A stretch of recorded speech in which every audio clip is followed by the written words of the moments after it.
ప్రాంతాలు వేరైనా మనం అందరంగా ఒకటే అన్న, భాషలు వేరైనా ధ్యాసలు వేరు కనుక మన భాష తెలుగు భాష అన్నాడు అన్న ఇండియా. ఇవాళ మనం ఏదో సాంకేతికంగా మనం విడిపోయినా బట్ మన మనసులో మన ఆలోచనలన్నీ ఒకటే. మనం తెలుగు వాళ్ళకి ఎంతో గర్వపడాలి ఇవాళ.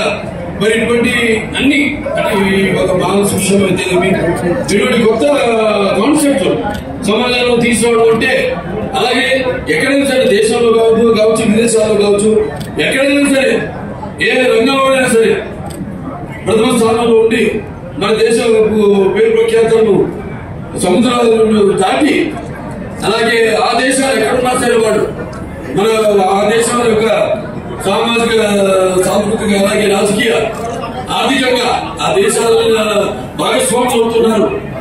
అందులో కేవలం వ్యాపారంలోనే కాకుండా రాజకీయాల్లో కూడా రాణిస్తున్నారు అంటే మన తెలుగు వాళ్ళే.